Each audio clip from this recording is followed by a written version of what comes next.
Además del movimiento de la Nueva Trova, además de la CUJAE, la FARC, también queremos homenajear a la organización más joven de Cuba, pero a su vez es una organización que cumple 100 años, y es la Federación Estudiantil Mexicana.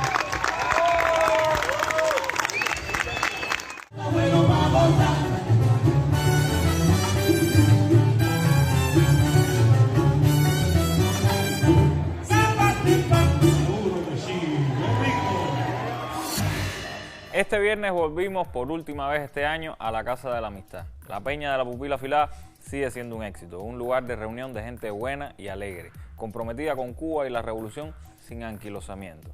Un sano divorcio entre la excesiva solemnidad y el intercambio político, al compás esta vez del Septeto Habanero, piedra angular en la historia de la trova cubana, y acompañados por decenas de muchachos de la FEU que celebraban su centenario. Además, hubo sillas para todos. Para los que nunca han visto el programa, esto es Con Filo, un espacio para mostrar con todos los matices, las noticias, los hechos, las matrices de opinión que circulan en los medios y en las redes sobre la realidad cubana. Vamos a rasgar la costura de la manipulación mediática y adentrarnos en la arista filosa de los acontecimientos.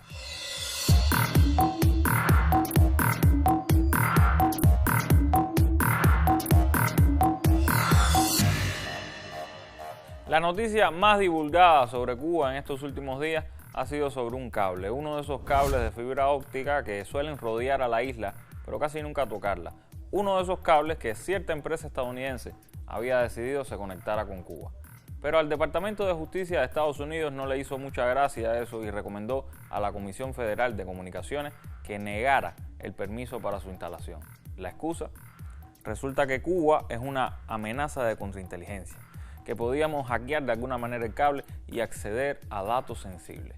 Y los corifeos apátridas del no tan justo departamento enseguida saltaron de júbilo a sumar tontería sobre tontería para justificar el absurdo.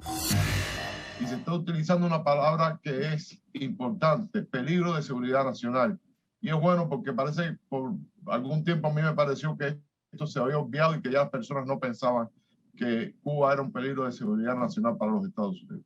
Oh, qué interesante. Ahora, hay un cable entre Estados Unidos y Nicaragua, hay otro cable entre Estados Unidos y Venezuela. Tomando en cuenta la ascendencia que tiene Cuba sobre esos países, ¿no pueden obtener la misma información? Realmente se trata más bien de capacidad. Y Cuba ha abierto sus puertas a cualquier enemigo de América a que venga y haga lo que quiera. De ahí, pues, el enigmático tema de los ataques sónicos, que aún sigue estando barajeándose, cómo fue, cómo sucedió, en fin, es otro tema. Aunque sabemos que Nicaragua es una dictadura, como lo es Venezuela, lo cierto es que hasta el momento muy poco se ha sabido de que ellos hayan hecho uso de su infraestructura, que realmente tampoco es tan desarrollada, ni tienen tanto potencial académico, que Cuba sí lo tiene en este caso, como para atacar a los Estados Unidos de la infraestructura de telecomunicaciones. Pero hay un mapa que enseña cuántos cables rodean Cuba, ¿no? Le dan la vuelta, ahí lo vemos, ¿no? Son cables que van de Jamaica, de Miami salen un montón, Bahamas. No puede uno, tomando en cuenta que no hay quien patrulle eso, robarse, llegar, hacer un, qué sé yo, una T no. y llevarse información de robarse como se la roban de la electricidad de un poste en Cuba. No, en telecomunicaciones no funciona así. Pero realmente con un ancho de banda tan grande como ese, Cuba sería muy beneficiada. Que si una T, que si nuestros peligrosos académicos, que si los dichosos y ridículos ataques acústicos, que si el cable en Venezuela y Nicaragua sí, pero en Cuba no, que no es lo mismo. Para al final terminar diciendo la verdad. No quieren que nuestro país se beneficie con el cable. Punto. Los mismos que suelen acusar al gobierno cubano de limitar el acceso a internet, ahora ponen el grito en el cielo porque, bueno, el gobierno quiere dar más internet. Y así lo denunció el vicecanciller cubano Carlos Fernández de Cosío. Cumple Estados Unidos con su supuesto propósito de promover el uso de internet en Cuba, mientras en realidad nos regala cada vez más bloqueos. Pero hagamos un alto en el camino y cedamos turno a Gabriela Fernández y a otros temas que ameritan estar en la mira. A muchos de los que admiramos al cantautor Joaquín Sabina probablemente nos hayan contrariado sus declaraciones con respecto a la revolución, pero sorprendernos no nos sorprendió. Que artistas de masa rompan con proyectos contrahegemónicos cuando estos dejan de estar de moda o atraviesan alguna crisis no es algo particular ni novedoso. Para decir con Dios, a Joaquín le sobran los motivos. Tengo ojos, oídos y cabeza para ver las cosas que están pasando, ha declarado Joaquín Sabina para denunciar la deriva de la izquierda latinoamericana y que le hacen, por ejemplo, estar del lado de los que se manifiestan en las calles de Cuba. Sí, del lado de quienes, después de que Donald Trump impusiera la asfixia absoluta a la economía cubana, descargaron su ira no contra la Embajada de Estados Unidos, sino contra propiedades públicas cubanas. Sabina califica como héroe extraordinario al presidente ucraniano Volodymyr Zelensky, monigote de Estados Unidos y de la OTAN, bajo cuyo mando hay batallones de ideología abiertamente nazi, que ha pulverizado todos los derechos sociales, perseguido a la prensa incómoda e ilegalizado a todos los partidos de la izquierda por ser prorrusos. Sabina tiene ojos, oídos y cabeza para alabar como una de las pocas cosas buenas que han pasado la manera en que se ha conseguido pronto y bien una vacuna para la COVID, pero no para denunciar su tratamiento como inmenso negocio que ha dejado fuera a millones de seres humanos del sur del planeta, o para recordar que en ese sur, su denostada Cuba, aun con el bloqueo más brutal, creó no una, sino 3 vacunas. Sus ojos, oídos y cabeza no permiten que Sabina se entere o se preocupe de tantos artistas encarcelados, exiliados y condenados en el Estado español por delitos como el de injurias a la corona. En 2019 era el lugar con más artistas condenados de todo el mundo, 14. Por cierto, en noviembre fue estrenado sin la menor cobertura mediática No Callarem, un documental sobre Pablo Hasél, Valtònyc y Elgio, 3 de los raperos condenados a prisión. ¿Sabe alguien si acudió Joaquín Sabina a la presentación? Nuestro país sigue teniendo el mismo proyecto, con las mismas esperanzas y nuevas dificultades que, por supuesto, requieren nuevas medidas. Sin embargo, esta revolución, admirada por su resistencia, parece que hoy decepciona por lo mismo. ¿Ha cambiado él o ha cambiado la ciudad? Nos vemos en la mira.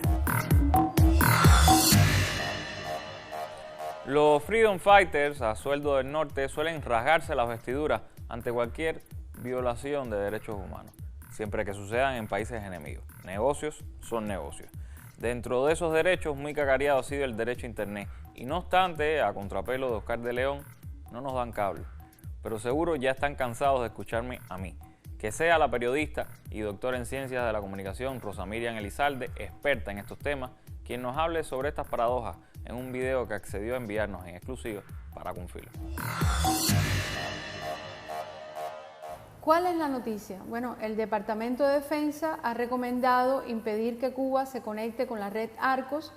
Como se sabe, este es un cable submarino que bordea a todo nuestro archipiélago, que interconecta a Internet a todo el Caribe con América del Norte y América del Sur, en el que hay unos 24, 25 puntos de ciudades donde toca este cable, y este es un cable central para que la región caribeña pueda tener comunicaciones expeditas con todo el mundo. No estoy hablando solo de Internet, sino de telefonía y también de televisión por cable y de otros servicios. Y este cable pasa a solo 32 kilómetros de La Habana. Lo que no se ha dicho mucho es que esta red está activa desde hace más de 20 años. Es decir, el Departamento de Justicia ha tardado 2 décadas para decir lo que sabíamos, que el verdadero enemigo de Internet de los cubanos es el gobierno de los Estados Unidos y que es ese país el que no está interesado en conectar a Cuba con el mundo. No olvidemos que sus leyes las leyes norteamericanas son, en este tema y en otros, pero en este tema en particular, son extraterritoriales y que impiden a los cubanos acceder a cientos de plataformas en Internet, y son sus leyes las que bloquean y las que censuran a los usuarios nacionales a servicios digitales de empresas estadounidenses e incluso de empresas que no son estadounidenses, pero que tienen pánico a desafiar cualquier legislación sobre todo en una red que es transnacional y que pueden estar ubicadas en Alaska, en España, en París o en Canadá o en la ciudad que querramos, y que de todas maneras nos advierten a los usuarios nacionales cubanos que no podemos acceder a sus páginas web porque vivimos en un país prohibido. Todos nosotros hemos tenido esa experiencia de tratar de acceder a un servicio que nos sale este cartel. Yo creo que tendremos que agradecerle al Departamento de Justicia su sinceridad. Yo creo que después de 20 años acusando a Cuba de un crimen que no cometió, por lo menos tenemos que agradecerle que reconozca ahora que siempre fueron ellos los que han ejercido el crimen de impedirle a los cubanos el acceso pleno a la red internacional Internet. Siempre es lo mismo. Dicen que en noviembre hubo 234 manifestaciones en Cuba, pero luego, en letras pequeñas, aclaran que la mayoría fueron de carácter individual. Vaya, alguien que se molestó con el precio del limón e hizo un post en Facebook pudiera clasificar como protestante. Giovanni Sánchez acusa a la cruel dictadura de reprimir a la prensa independiente, pero viaja a la Feria de Guadalajara y entra a Cuba sin problema. Incluye el Departamento de Estado de nuestro país, igual de injustamente, en otra lista más, esta vez de países que violan la libertad religiosa. Sí, Cuba, la de Congo y Carabalí, la que ha recibido a los 3 últimos papas. En el fondo no les preocupa ni la verdad ni les importan los derechos de los cubanos.